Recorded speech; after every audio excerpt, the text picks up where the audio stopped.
Chapter 19, Opal Like the Rock. A moment later, they were standing in the winner's circle with a tearful Miss Johnson. I don't know who that lady thinks she is. Is everybody out of their minds? She pointed at Yoyogi, who looked more than a bit rattled by his brush with the unknown knight. Not to mention the sight of all those white gloves. It's all your fault. If you hadn't entered the contest, he wouldn't have been able to steal my necklace. That doesn't make sense, said Max Ernest, unable to stop himself. The unknown knight would still probably have won. He would have just won against someone else. And now you again. I shouldn't have let any of you back into the school after the last episode with the tuning fork. This time, you're all expelled. Forever. Miss Johnson threw off her tiara, no longer a queen. She was the principal once more. Or ex-principal. Actually, I think that's redundant, said Max Ernest. Expulsion is always forever. That's what it means. Otherwise, it's not another word out of you, young man, snapped Miss Johnson. Otherwise, it's suspension, he concluded. Sorry. Now, these kids don't mean any harm, said Opal soothingly. If they retrieve your necklace for you, will that be enough to get them back in your good graces? And just how are they going to do that? Miss Johnson scoffed. Never mind about that. Just tell me you won't expel them, oh please. Right now, that necklace is halfway to Mexico, or wherever it is medieval knights go to pawn off jewelry these days. There's no way those three are going to find it. Not medieval, it's Renaissance. Max Ernest began. Cass silenced him with a look. Don't underestimate them, continued Opal. Didn't you say they managed to get something from you before? What was it? A tuning fork? True, there is no doubt they have talent for thievery. As the kids listened in disbelief, the secretary somehow persuaded their principal to let them have 24 hours to find the necklace. After that, the principal would call the police about the necklace and their parents about expelling them. Minutes later, Opal ushered them into the stables. The still shell-shocked Yoyogi flung himself down on a bale of hay. Why are you helping us? Asked Cass. Just doing my job, said Opal, with a hint of a smile. Aren't secretaries supposed to be helpful? I was wrong about you, said Max Ernest. I thought, well, I didn't trust you. Opal laughed incredulously. Oh, really? After I gave you that mirror and that monocle? You gave them to me? Well, left them for you. Same difference. You didn't really think I would be so careless with my things, did you? Oh, no, I guess not, said Max Ernest, turning red because he had assumed exactly that. Opal grinned.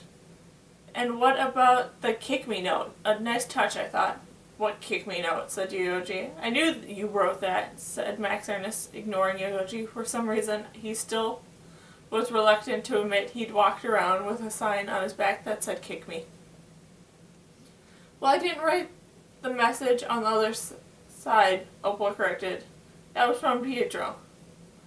Cass stared at him. You know Pietro? Chuckling, the secretary sat down on the stool and pulled out a rather large silver platform shoe. You guys really don't know who I am, do you? You mean you're not Opal, like the rock? Asked Mr. Ernest. Nope, not any kind of opal. She took off a trademark opal ring and tossed it over her shoulder. Don't worry, it was plastic, she said, seeing the shocked expression around her. She peeled away another of her absurdly large, long fingernails in rapid succession, revealing bare, unpainted, and very short nails underneath. And then she reached up, gripped her blonde hair in her hand, and yanked it off with what turned out to be a very big wig.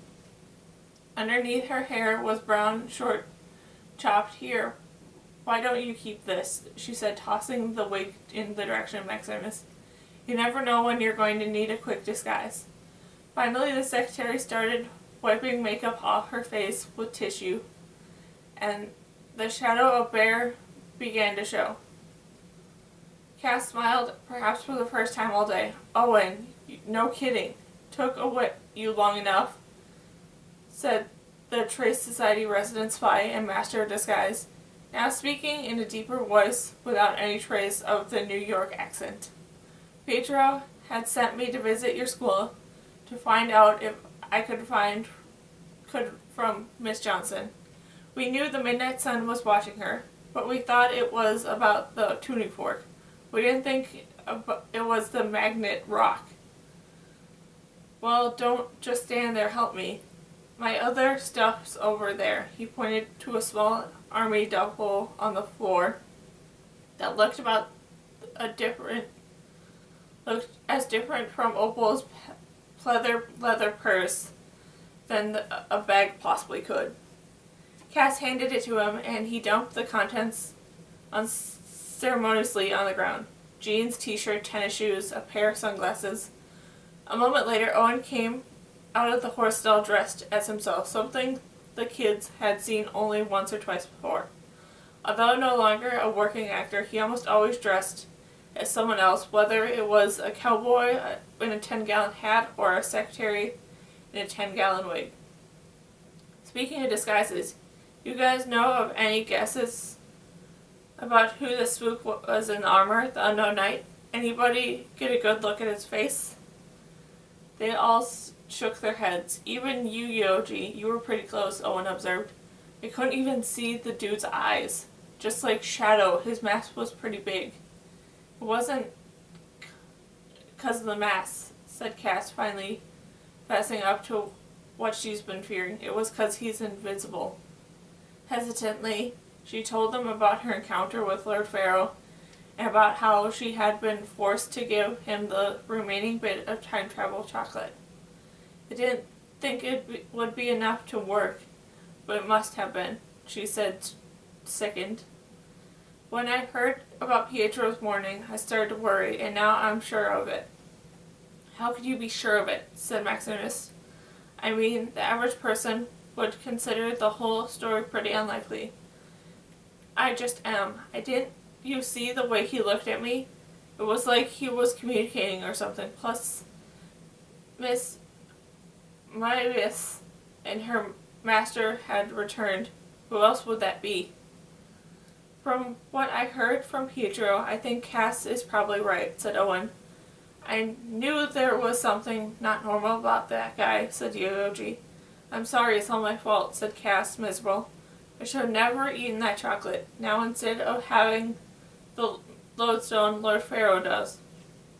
"Don't blame yourself. You did what you had to," said Owen, not exactly contradicting her.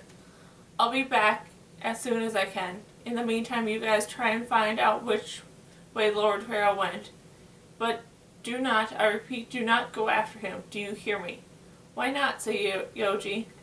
"He was going after me. Yeah, that's the point.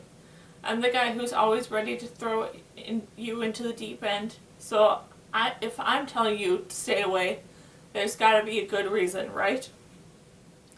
"You know, I have met Lord Pharaoh before," Cass couldn't help saying. "Was he a ghost at that time? Whose powers we don't even know? If he's out of his armor now, he could be anywhere and we wouldn't see him.